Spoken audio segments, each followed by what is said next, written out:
आप लोग बहुत सारे कैंडलस्टिक पर ट्रेड लेते हो। Hammer, inverted hammer, marubozu, shooting star और भी ना जाने कितने टाइप के कैंडल्स होते हैं। कभी ये कैंडल्स काम करते हैं and most of the time काम नहीं करते हैं। इस वीडियो के बाद आपको ऐसे हजारों टाइप के कैंडल्स को याद करने की कोई भी जरूरत नहीं पड़ेगा। Hello everyone, welcome again to the channel. I am Joydeep and back with a new learning video. So आज के वीडियो में हम कैंडल साइंस के ऊपर बात करेंगे, जहां कैंडलस्टिक फॉर्मेशन को मैं फेयर वैल्यू गैप के थ्रू ब्रेक डाउन करके आपको समझाने की ट्राई करूंगा। एंड फाइनली देखेंगे कैसे लोअर टाइम फ्रेम पे कैंडलस्टिक लॉजिक को समझते हुए एंट्री ली जाती है।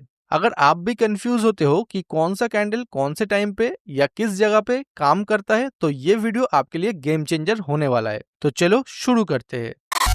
सो बेसिकली कैंडलस्टिक फॉर्मेशन को समझने से पहले आपको पीडी एरे का नॉलेज होना जरूरी है। सो पीडी एरे को हम दो पार्ट में डिवाइड कर सकते हैं। The first one is premium array and premium array is just like a resistance, जहां से हम एक बेयरिश मोमेंटम एक्सपेक्ट कर सकते हैं। बेसिकली प्राइस जहां पे ट्रेड कर रहा होता है उसके अपर साइड पे जो भी फेयर वैल्यू गैप या स्विंग हाई अवेलेबल होता है उसी को हम एज ए प्रीमियम एरे यानी कि रेजिस्टेंस की तरह ट्रीट करते हैं। Also on the other side discount array is just like a support. Current market price के नीचे जो भी फेयर वैल्यू गैप या स्विंग लो अवेलेबल होता है उसको हम एज ए डिस्काउंट एरे की तरह ट्रीट करते हैं, यानी कि वहां से हम लोअर टाइम फ्रेम पे जाके बुलिश ट्रेड लेने के लिए देख सकते हैं। फेयर वैल्यू गैप जो है वो premium array and discount array दोनों तरीके से ही काम कर सकता है। अगर करंट मार्केट प्राइस के ऊपर फेयर वैल्यू गैप अवेलेबल है तो उसको हम एज ए प्रीमियम एरे की तरह ट्रीट करेंगे, यानी कि वहां से हम डाउन साइड एंट्री लेने के लिए सोचेंगे। एंड अगर करंट मार्केट प्राइस के नीचे कोई भी फेयर वैल्यू गैप अवेलेबल है तो उसको हम एज ए डिस्काउंट एरे यानी कि वहां से हम एक बुलिश ट्रेड लेने के लिए देखेंगे। सो जैसे कि हमने डिस्कस किया कि पीडी एरे को हम दो टाइप में डिवाइड कर सकते हैं, fair value gap and swing points. तो ऑब्वियसली प्रीमियम एरे के केस में ये फेयर वैल्यू गैप एक प्रीमियम एरे की तरह काम कर रहा है, एंड क्योंकि ये करंट मार्केट प्राइस के अपर साइड पे है, यानी यहाँ से हम एक बेरिश रिएक्शन एक्सपेक्ट कर सकते हैं। एंड ऑल्सो यहाँ पे जो स्विंग हाई अवेलेबल है जिसको भी हम एज ए प्रीमियम एरे की तरह ट्रीट करते हैं, एंड यहाँ से भी price ultimately down side trade कर सकता है, ऐसा हम सोच सकते हैं। लेकिन इसको कंफर्म करने के लिए लोअर टाइम फ्रेम कंफर्मेशन भी जरूरी है। यहाँ पे डिस्काउंट एरे के केस में fair value gap current market price जहाँ पे है उसके नीचे है, एंड यहाँ से हम एक बुलिश रिएक्शन एक्सपेक्ट करते हैं। एंड ऑल्सो ये जो स्विंग लो आपको दिख रहा है ये भी एक पीडी एरे है, एंड यहाँ से भी हम एक बुलिश यानी कि अपवर्ड डायरेक्शन में मोमेंटम एक्सपेक्ट करते हैं। एंड पीडी एरेस को हम हायर टाइम फ्रेम बायर्स के साथ लोअर टाइम फ्रेम एंट्रीज लेने के लिए भी यूज करते हैं। सो अभी इस चार्ट को देखिए। इस चार्ट के थ्रू हम अभी मार्केट का ओवरऑल पिक्चर के साथ पीडी एरे को समझने की ट्राई करेंगे। तो जैसे कि यहाँ पे एक स्विंग हाई आपको दिख रहा है, ये हमारे लिए एक प्रीमियम एरे है। प्रीमियम एरे क्यों है? क्योंकि ये करंट मार्केट प्राइस के अपर साइड पे है। अभी प्राइस डाउन साइड आया, डाउन साइड आते वक्त प्राइस ने एक फेयर वैल्यू गैप क्रिएट किया। अभी जब फेयर वैल्यू गैप प्राइस ने क्रिएट किया है तो ऑब्वियसली अभी जब प्राइस इस लेवल पे ट्रेड कर रहा है तो इससे ऊपर ही एक रेजिस्टेंस हमें दिख रहा है जो कि एक फेयर वैल्यू गैप है, तो इसको भी हम एक प्रीमियम एरे बोलेंगे। एंड आप देखिए एग्जैक्टली प्रीमियम एरे से प्राइस ने रिएक्ट किया। प्रीमियम एरे से प्राइस रिएक्ट करते वक्त प्राइस ने यहाँ से फिर से रिवर्स किया क्योंकि यहाँ पे एक स्विंग लो अवेलेबल था। जैसे कि मैंने कहा swing low is also a discount array. तो डिस्काउंट एरे मतलब सपोर्ट, सपोर्ट से प्राइस अपसाइड गया, देन अपसाइड जाते वक्त यहाँ पे एक स्विंग हाई अवेलेबल था। स्विंग हाई मतलब प्रीमियम एरे यानी कि रेजिस्टेंस, तो यहाँ से प्राइस ने रिट्रेस किया। अभी कहां तक रिट्रेस कर सकता है? एक डिस्काउंट एरे तक। डिस्काउंट एरे मतलब फेयर वैल्यू गैप। इस फेयर वैल्यू गैप को हम डिस्काउंट एरे क्यों बोल रहे हैं? क्योंकि ये जो करंट मार्केट प्राइस है इसके नीचे ये फेयर वैल्यू गैप अवेलेबल था। सो इस फेयर वैल्यू गैप के ऊपर सपोर्ट लेते हुए प्राइस ने फिर से मूव किया, एंड प्राइस ने कहां जाके फिर से एक पॉज लिया, एक प्रीमियम एरे की तरफ। एंड आप देखिए प्राइस ने प्रीमियम एरे को बहुत ही शार्प मोमेंटम के साथ अप्रोच किया। एक चीज नोटिस करो कि प्राइस ने प्रीमियम एरे तक जाने के बाद ही एक पॉज लिया है एंड एक रिट्रेसमेंट किया है। अभी ये प्रीमियम एरे एक रेजिस्टेंस था, एंड रेजिस्टेंस से प्राइस सपोर्ट की तरफ जाएगा। सपोर्ट मतलब डिस्काउंट एरे। अभी करंट मार्केट प्राइस के नीचे फेयर वैल्यू गैप अवेलेबल है, तो ऑब्वियसली इसको हम as a discount array consider करते हुए इसको एज ए सपोर्ट मानते हुए लोअर टाइम फ्रेम पे कंफर्मेशन के साथ एंट्री लेंगे। आगे जाके हम डिटेल में देखेंगे कि लोअर टाइम फ्रेम पे भी कैसे एंट्री लिया जा सकता है with the help of PD array and candle formation. So यहाँ से फिर से आप देखिए प्राइस ने अपसाइड मोमेंटम किया। यहाँ पे हमने कैंडल साइंस का बेसिक पार्ट डिस्कस किया है। इस कंसेप्ट को और भी एडवांस तरीके से सीखने के लिए आप fair value gap mentorship program को ज्वाइन कर सकते हैं, एंड इसके साथ और भी बहुत सारे एडवांस कंसेप्ट है जहाँ पे हम बहुत सारे एग्जांपल्स के साथ, बहुत सारे चार्ट के साथ सारे कंसेप्ट को प्रॉपरली डिस्कस करते हैं जो कोई भी मार्केट में सेम तरीके से काम करता है। अभी आते हैं कैंडलस्टिक टाइप के ऊपर। सो बेसिकली हमें हजारों टाइप के कैंडलस्टिक याद रखने की कोई भी जरूरत नहीं है। हमारे डेफिनेशन के हिसाब से हमें दो टाइप के कैंडलस्टिक पैटर्न को समझना जरूरी है। The first one is respecting candle. Respecting candle मतलब क्या है? रेस्पेक्टिंग कैंडल मतलब एक ऐसा कैंडल जो कोई भी पीडी एरे को रेस्पेक्ट करते हुए उसी डायरेक्शन में कंटिन्यू करता है, आइदर एक स्ट्रॉन्ग विक के साथ और एक स्ट्रॉन्ग कैंडल के साथ। जैसे कि यहाँ पे आपको दिख रहा है कि प्राइस अपसाइड जा रहा है, अपसाइड जाते वक्त प्राइस ने एक फेयर वैल्यू गैप क्रिएट किया एंड एग्जैक्टली इसी फेयर वैल्यू गैप पे आने के बाद प्राइस ने एक लंबा सा विक क्रिएट किया। तो इससे हमें समझ में आना चाहिए कि प्राइस इस फेयर वैल्यू गैप को रेस्पेक्ट कर रहा है, मतलब प्राइस अपना डायरेक्शन को कंटिन्यू करते हुए अपसाइड जाना चाहता है। तो ऑब्वियसली इसके बाद जो हम नेक्स्ट कैंडल है उसको प्रेडिक्ट कर सकते हैं कि नेक्स्ट कैंडल एक बुलिश मोमेंटम कैंडल बन सकता है। सिमिलरली यहाँ पे आप देखिए प्राइस डाउन साइड मूव कर रहा है एंड यहाँ पे एक फेयर वैल्यू गैप अवेलेबल है जो कि एक बियरिश फेयर वैल्यू गैप है एंड प्राइस ने जब इस फेयर वैल्यू गैप को अप्रोच किया है तो तुरंत प्राइस ने वहां से रिजेक्ट किया है। सो इस लेवल के ऊपर इसी सेम रीजन के कारण एक विक क्रिएट हो गया। ये अपना जो पीडी एरे है जो कि एक फेयर वैल्यू गैप है जिसको स्पेसिफिकली हम प्रीमियम एरे बोलते हैं। सो यहाँ पे फेयर वैल्यू गैप से प्राइस एक प्रॉपर रिजेक्शन क्रिएट कर रहा है। सो अल्टीमेटली यहाँ से हमें समझ में आना चाहिए कि प्राइस अपना डायरेक्शन कंटिन्यू करना चाहता है एंड नेक्स्ट कैंडल एक स्ट्रॉन्ग बियरिश कैंडल क्रिएट हो सकता है। सो इसको हम पहले हायर टाइम फ्रेम बायस डिसाइड करने के लिए यूज करते हैं, उसके बाद एंट्री लेने के लिए भी हम respecting candle and disrespecting candle को यूज कर सकते हैं। उसके बाद swing high and swing low को अगर रेस्पेक्ट करते हुए ऐसा कैंडल क्रिएट होता है तो उसको भी हम रेस्पेक्टिंग कैंडल कंसिडर करते हैं। ठीक है, यहाँ पे स्विंग लो अवेलेबल था, यानी कि ये भी हमारे पास एक पीडी एरे है, स्पेसिफिकली कहूँ तो एक डिस्काउंट एरे है, तो ऑब्वियसली इसको प्रॉपर तरीके से प्राइस रेस्पेक्ट कर रहा है। सिमिलरली यहाँ पे भी आप देख सकते हो कि स्विंग हाई को प्राइस प्रॉपरली रेस्पेक्ट कर रहा है, यानी कि इस पीडी एरे को रेस्पेक्ट करते हुए प्राइस डाउन साइड अपना मोमेंटम शो कर रहा है। इससे हमें यह समझ में आता है कि प्राइस ये जो नेक्स्ट कैंडल है एक स्ट्रॉन्ग बुलिश कैंडल क्रिएट कर सकता है एंड यहाँ पे एक स्ट्रॉन्ग बियरिश कैंडल क्रिएट कर सकता है। अभी डिसरेस्पेक्टिंग कैंडल को भी हम पीडी एरे के हेल्प से ही समझ सकते हैं। जैसे कि रेस्पेक्टिंग कैंडल में हमने देखा कि प्राइस प्रॉपरली रेस्पेक्ट कर रहा है, जैसे कि फेयर वैल्यू गैप के केस में प्राइस प्रॉपरली रेस्पेक्ट करते हुए एक विक क्रिएट किया या फिर एक स्ट्रॉन्ग कैंडल भी क्रिएट कर सकता है with the direction of the trend. लेकिन यहाँ पे एक बुलिश मोमेंटम के बाद एक strong bearish candle fair value gap के ऊपर या फेयर वैल्यू गैप के बियॉन्ड क्लोज कर रहा है। सो अल्टीमेटली यहाँ से हमें समझ में आना चाहिए कि ये फेयर वैल्यू गैप को डिसरेस्पेक्ट कर रहा है। इन दैट केस हम जो अपोजिंग साइड का स्विंग लो है उसको टारगेट कर सकते हैं on the higher time frame. Lower time frame पे एंट्री तो हम बाद में डिस्कस करेंगे ही। ऑन द अदर साइड ये एक बेरिश फेयर वैल्यू गैप है एंड यहाँ पे आप देख सकते हो एक बुलिश कैंडल प्रॉपरली क्लोज कर रहा है, यानी कि यहाँ से कोई भी रिजेक्शन नहीं है। तो यहाँ से हमें समझ में आना चाहिए कि प्राइस इस फेयर वैल्यू गैप को डिसरेस्पेक्ट करने वाला है, यानी कि प्राइस अपना डायरेक्शन को कंटिन्यू नहीं करेगा बल्कि प्राइस अपना डायरेक्शन को यहां से रिवर्स करते हुए ऑपोजिट स्विंग हाई यानी कि ऑपोजिट लिक्विडिटी को टारगेट कर सकता है। सो ऐसे केस में हम एक ऑपोजिट साइड पे स्ट्रॉन्ग बुलिश कैंडल एक्सपेक्ट कर सकते हैं एंड इस लेवल पे एक स्ट्रॉन्ग बियरिश कैंडल एक्सपेक्ट कर सकते हैं। सिमिलरली स्विंग लो के केस में भी अगर प्राइस प्रॉपरली स्विंग लो के नीचे क्लोज कर जाता है या फिर स्विंग हाई के केस में प्राइस प्रॉपरली स्विंग हाई के बियॉन्ड क्लोज कर जाता है तो उसको भी हम एज अ डिसरेस्पेक्टिंग कैंडल की तरह ट्रीट करेंगे। यानी कि ये जो पीडी एरेस है swing low and swing high, इन पीडी एरेस को specifically discount array and premium arrays को प्राइस रेस्पेक्ट नहीं कर रहा है। प्राइस अगर रेस्पेक्ट करना होता तो यहां से आइदर एक स्ट्रॉन्ग बुलिश कैंडल क्रिएट होता और एक विक के साथ प्रॉपर रिजेक्शन दिखता, लेकिन ऐसा कुछ नहीं हुआ बल्कि प्राइस इस लेवल के ऊपर क्लोज कर गया। तो इससे हमें समझ में आना चाहिए कि प्राइस इस लेवल को बिना रेस्पेक्ट किए डाउन साइड अपना मोमेंटम कंटिन्यू कर सकता है। लोअर टाइम फ्रेम कंफर्मेशन के बाद ही हम जाके एंट्री ले सकते हैं। उसके बाद यहाँ पे भी आप सेम देख सकते हो, यहाँ पे इस लेवल के ऊपर क्लोज करने का मतलब बहुत ही सिंपल है कि प्राइस अपना डायरेक्शन को अपसाइड पे कंटिन्यू कर सकता है। यहाँ पे अगर हम इस रेस्पेक्टिंग कैंडल को और भी ज्यादा ब्रेक डाउन करें and higher time frame picture के साथ लोअर टाइम फ्रेम पिक्चर को समझने की ट्राई करें तो यहाँ पे आप क्लियरली देख सकते हो एक रेस्पेक्टिंग कैंडल क्रिएट हुआ। नेक्स्ट हम एक बुलिश एक्सपेंशन यानी कि एक स्ट्रॉन्ग बुलिश कैंडल एक्सपेक्ट कर सकते हैं, लेकिन इस कैंडल को अगर हम थोड़ा सा ब्रेक डाउन करेंगे तो यहाँ पे एक bearish fair value gap create होने के बाद प्राइस डाउन साइड मूव किया है। बाद में उसी बियरिश फेयर वैल्यू गैप को डिसरेस्पेक्ट करते हुए प्राइस ने एक new fair value gap create किया एंड अपसाइड मूव किया, यानी कि एक वी शेप रिवर्सल आपको दिख रहा है जिसको हम शार्प टर्न भी बोलते हैं। एंड यहाँ पे आप देख सकते हो ये जो विक है, इस विक के थ्रू पहले तो price down side downside move किया है एंड बाद में प्राइस ने अपसाइड मूव किया है।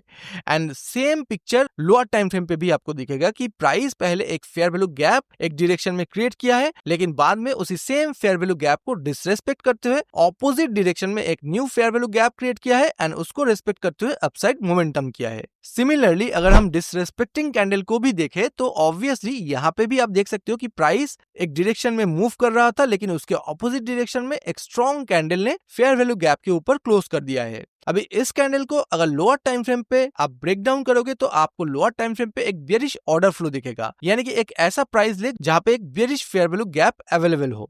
एंड ऑल्सो ये जो बुलिश फेयर वैल्यू गैप है, यानी कि यहाँ पे जो higher time frame bullish fair value gap था उसके अगेंस्ट में लोअर टाइम फ्रेम पे बेयरिश फेयर वैल्यू गैप भी क्रिएट हो चुका है। सो ऑब्वियसली यहाँ पे अगर आप कोई भी ट्रेड लेते हो तो प्राइस इतने आसानी से अपसाइड नहीं मूव कर पाएगा, क्योंकि ये जो बेयरिश फेयर वैल्यू गैप है ये एक प्रीमियम एरे की तरह यानी कि एक रेजिस्टेंस की तरह काम करेगा। सिंपली प्राइस को यहाँ पे रोकने के लिए एक पीडी एरे अवेलेबल है जो कि प्राइस को बहुत ही स्मूथली अपसाइड मोमेंटम नहीं करने देगा। तो ये जो यहाँ पे बेयरिश कैंडल क्रिएट हो रहा है इसके थ्रू हम समझ सकते हैं कि प्राइस नेक्स्ट एक स्ट्रॉन्ग बेयरिश कैंडल क्रिएट कर सकता है एंड अल्टीमेटली ये जो स्विंग लो अवेलेबल है इस स्विंग लो को टारगेट करते हुए डाउन साइड मूव कर सकता है। लेकिन डिसरेस्पेक्टिंग कैंडल भी कभी कभी रेस्पेक्टिंग कैंडल की तरह भी काम कर सकता है, जैसे कि अगर कोई भी साइड पे प्राइस मूव कर रहा है उसके ऑपोजिट डायरेक्शन में अगर एक फुल बॉडी कैंडल ऐसे पीडी एरे के ऊपर क्लोज करता है तो जाके हम उसे डिसरेस्पेक्टिंग कैंडल कहेंगे। लेकिन जिस डायरेक्शन में प्राइस मूव कर रहा है एंड उसको रिस्पेक्ट करते हुए यानी कि कोई भी पीडी एरे को रिस्पेक्ट करते हुए अगर एक स्ट्रॉन्ग एक्सपेंशन कैंडल क्रिएट होता है तो जाके उसको हम एक रेस्पेक्टिंग कैंडल की तरह ही ट्रीट करेंगे। मतलब यहाँ पे आप देखिए जहां पे पीडी एरे अवेलेबल है यानी कि फेयर वैल्यू गैप, उसी फेयर वैल्यू गैप को रिस्पेक्ट करते हुए प्राइस उसी डायरेक्शन के अंदर एक स्ट्रॉन्ग एक्सपेंशन कैंडल क्रिएट कर रहा है। मतलब फेयर वैल्यू गैप से रिएक्ट करते हुए यहाँ पे एक strong full body candle create हुआ है।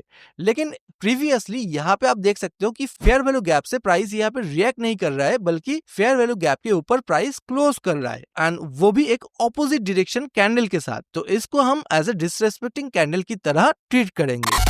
अभी यहाँ पे एक कंप्लीट पिक्चर के साथ मार्केट में रेस्पेक्टिंग कैंडल्स का फॉर्मेशन को समझते हैं। जैसे कि यहाँ पे आपको दिख रहा है कि प्राइस अपसाइड मोमेंटम कर रहा है, तो अपसाइड मोमेंटम करते वक्त प्राइस ने यहाँ पे एक फेयर वैल्यू गैप क्रिएट किया।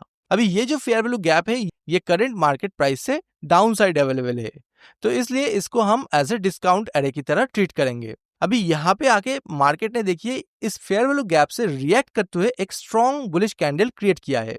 उसी से हम नेक्स्ट कैंडल भी एक्सपेक्ट कर सकते हैं कि एक बुलिश कैंडल क्रिएट होगा, क्योंकि यहाँ पे डिस्काउंट एरे को प्राइस प्रॉपर तरीके से रेस्पेक्ट किया है। उसके बाद जाके आप देखिए प्राइस ने यहाँ पे एक स्विंग हाई क्रिएट किया एंड डाउन साइड मूव किया। डाउन साइड मूव करते टाइम प्राइस ने इस लेवल पे एक डाउन साइड यानी कि bearish fair value gap create किया एंड इसी same bearish fair value gap के ऊपर प्राइस ने विक के साथ एक respecting candle down side create किया। एंड जैसे कि हम कहते हैं कि अगर प्राइस रेस्पेक्टिंग कैंडल क्रिएट करता है तो यहाँ से हम नेक्स्ट कैंडल एक्सपेक्ट कर सकते हैं कि एक स्ट्रॉन्ग बेयरिश कैंडल क्रिएट हो सकता है, जो कि ऑब्वियसली आपको दिख भी रहा है। उसके बाद प्राइस ने फिर से एक फेयर वैल्यू गैप क्रिएट किया जो कि एक प्रीमियम एरे की तरह काम करता है, यानी कि एक रेजिस्टेंस की तरह काम कर रहा है एंड इसी सेम फेयर वैल्यू गैप के ऊपर आप देख सकते हो प्राइस ने एक strong bearish momentum candle create किया है। एंड यहाँ पे इस बुलिश कैंडल को हम कंसीडर नहीं कर सकते क्योंकि ये कैंडल के बाद ही फेयर वैल्यू गैप क्रिएट हुआ है। So ultimately fair value gap create होने के लिए हमें 3 कैंडल की जरूरत है, first, second and third candle, जहाँ पे फर्स्ट एंड थर्ड कैंडल का जो हाई एंड लोज है उनके बीच में जो डिफरेंस क्रिएट होता है उसी को हम फेयर वैल्यू गैप बोलते हैं। सो अल्टीमेटली इस कैंडल के through fair value gap create होने के बाद आप देख सकते हो नेक्स्ट कैंडल ने जस्ट फेयर वैल्यू गैप को टच किया एंड एक स्ट्रॉन्ग बेयरिश मोमेंटम क्रिएट किया एंड इसके बाद वाला कैंडल भी एक स्ट्रॉन्ग डाउनसाइड कैंडल हो सकता है, ऐसा हम क्लियरली प्रेडिक्ट कर सकते हैं। उसके बाद जाके प्राइस ने डाउनसाइड मूव किया। उसके बाद फिर से यहाँ पे प्राइस ने थोड़ा सा कंसोलिडेशन क्रिएट किया, लेकिन बाद में प्राइस ने इस लेवल पे एक फेयर वैल्यू गैप क्रिएट किया। फेयर वैल्यू गैप क्रिएट करने के बाद यहाँ पे आप देख सकते हो प्रॉपर विक के साथ इस फेयर वैल्यू गैप से प्राइस रिजेक्ट कर रहा है, मतलब एक रेस्पेक्टिंग कैंडल क्रिएट कर रहा है। तो यहाँ से हम एक्सपेक्ट कर सकते हैं कि प्राइस बुलिश मोमेंटम कंटिन्यू करेगा। सो ऑब्वियसली यहाँ पे प्राइस ने बुलिश मोमेंटम कंटिन्यू किया। बुलिश मोमेंटम कंटिन्यू करने के बाद प्राइस ने फिर से एक फेयर वैल्यू गैप क्रिएट किया जो कि करंट मार्केट प्राइस से डाउन साइड अवेलेबल है एंड इस वजह से इस फेयर वैल्यू गैप के ऊपर यहाँ पे एक रेस्पेक्टिंग कैंडल फिर से क्रिएट हुआ। यहाँ पे आप देख सकते हो प्रॉपर प्राइस ने विक क्रिएट किया है एंड विक का मतलब क्या है, प्राइस ने लोअर टाइम फ्रेम के ऊपर फेयर वैल्यू गैप क्रिएट करते हुए डाउन साइड मूव किया, देन उन सारे फेयर वैल्यू गैप को डिसरेस्पेक्ट करते हुए new fair value gap create करते हुए अपसाइड मूव किया है। एंड उसके बाद हम नेक्स्ट एक स्ट्रॉन्ग बुलिश कैंडल एक्सपेक्ट कर सकते हैं। एंड यहाँ पे हमारे पास एक स्विंग हाई यानी कि प्रीमियम एरे अवेलेबल था। सो प्रीमियम एरे अवेलेबल होने के बाद प्राइस को एक डिस्काउंट एरे चाहिए, एंड डिस्काउंट एरे मतलब एक सपोर्ट जो कि एक फेयर वैल्यू गैप के थ्रू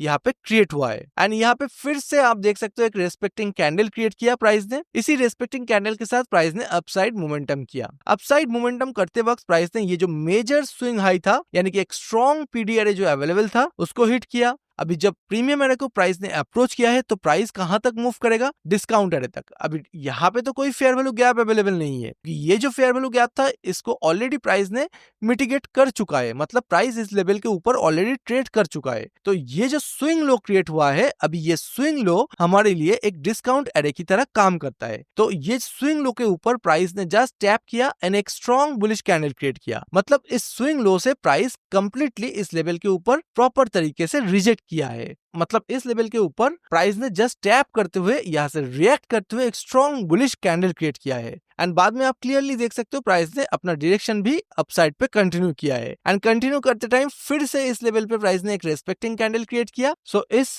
रेस्पेक्टिंग कैंडल के बाद हम प्रेडिक्ट कर सकते हैं कि नेक्स्ट एक स्ट्रॉन्ग बुलिश कैंडल क्रिएट हो सकता है, जैसा कि एग्जैक्टली आपको रियल चार्ट में क्रिएट होते हुए दिख भी रहा है।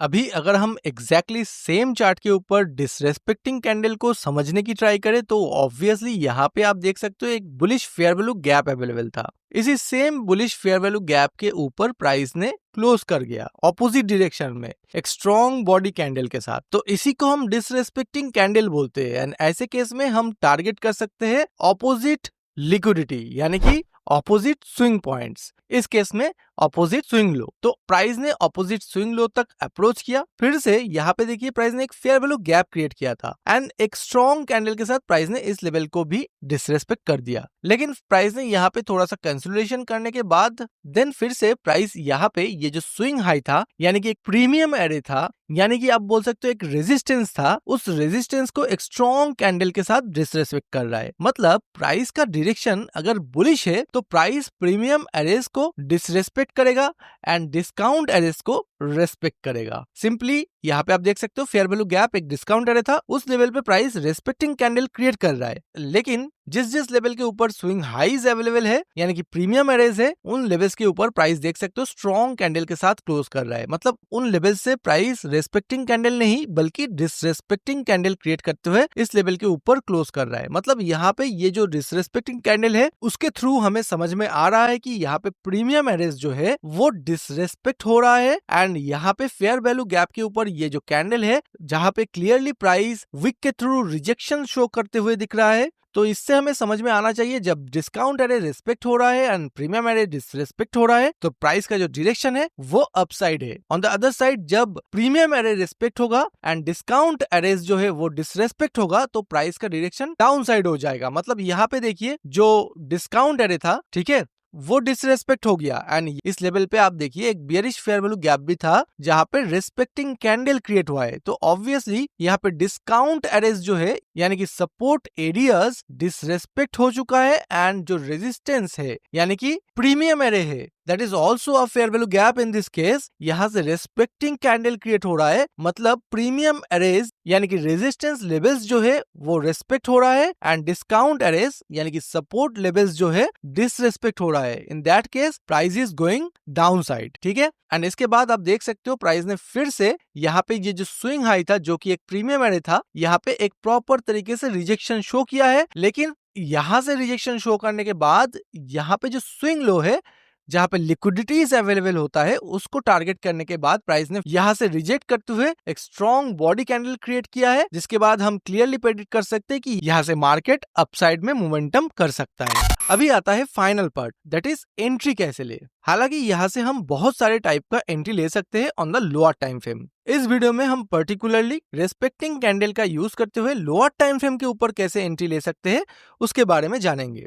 वैसे हम अपने फेयर वैल्यू गैप मेंटरशिप के ऊपर और भी बहुत सारे चार्ट के साथ, बहुत सारे एग्जाम्पल्स के साथ डिफरेंट टाइप के एंट्री डिस्कस करते हैं। फिलहाल के लिए इस चार्ट पे अगर आप हायर टाइम फ्रेम पिक्चर को समझे तो यहाँ पे आपके पास एक bearish fair value gap create हुआ है। ये जो बियरिश फेयर वैल्यू गैप है on the higher time frame, इस बियरिश फेयर वैल्यू गैप को प्रॉपरली रिस्पेक्ट करते हुए एक रेस्पेक्टिंग कैंडल क्रिएट हुआ है।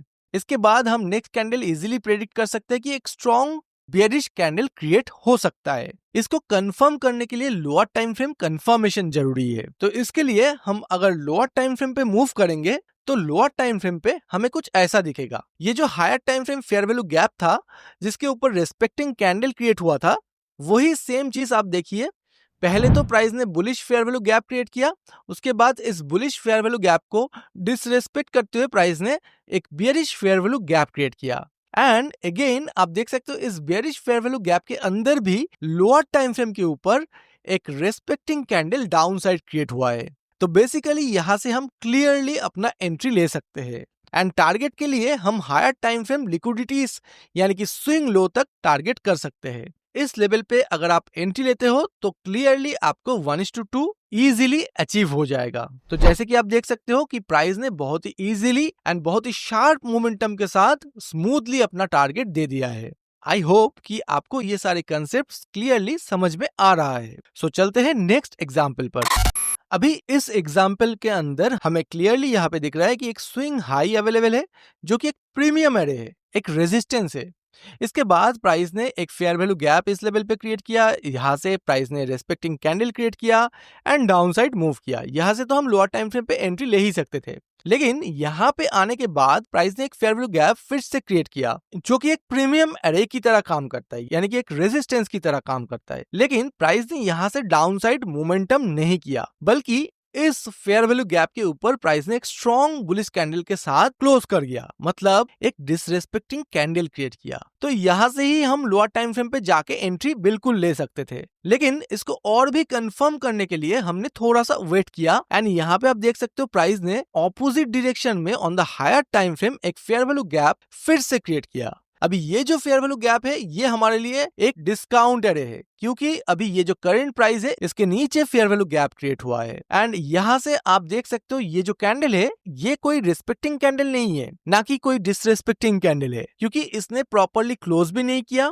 एंड यहाँ पे जो वीक क्रिएट हुआ है ऑपोजिट डायरेक्शन पे भी क्रिएट हुआ है, इस डायरेक्शन में भी हमें इतना ज्यादा रिजेक्शन नहीं दिख रहा है। एंड उसके बाद देखिए जो एग्जैक्टली नेक्स्ट कैंडल क्रिएट हुआ है वो प्रीवियस कैंडल का जो लो है उसको स्विप करते हुए क्रिएट हुआ है एंड एक रेस्पेक्टिंग कैंडल प्रॉपर तरीके से यहाँ पे मार्केट ने क्रिएट किया है। तो इसके बाद हम क्लियरली एंट्री ले सकते थे। तो अभी जाके लोअर टाइम फ्रेम पे ब्रेक डाउन करेंगे कि हम यहाँ से भी लोअर टाइम फ्रेम पे एंट्री ले सकते थे आफ्टर दिस प्रीमियम एरे, यानी कि ये जो फेयर वैल्यू गैप है ये कंप्लीटली डिसरेस्पेक्ट होने के बाद, यानी कि इस फेयर वैल्यू गैप के ऊपर प्राइस ने अगर कंप्लीटली क्लोज कर दिया तो उसके बाद हम कैसे एंट्री लेंगे। एंड बाद में जब प्राइस ने एक new fair value gap create किया एंड वहां से रेस्पेक्टिंग कैंडल क्रिएट किया तो उसके बाद भी कैसे हम एंट्री ले सकते हैं, हर एक ट्रेड को हम लोअर टाइम फ्रेम पे ब्रेक डाउन करके समझेंगे। एंड जिनको अभी भी कंफ्यूजन हो रहा है कि ये रिस्पेक्टिंग कैंडल क्यों नहीं है, ये तो फेयर वैल्यू गैप से रिएक्ट कर रहा है। ऑब्वियसली प्राइस जब डाउन साइड मूव कर रहा है एंड एक bearish fair value gap create हुआ है तो ये जो फुल बॉडी कैंडल है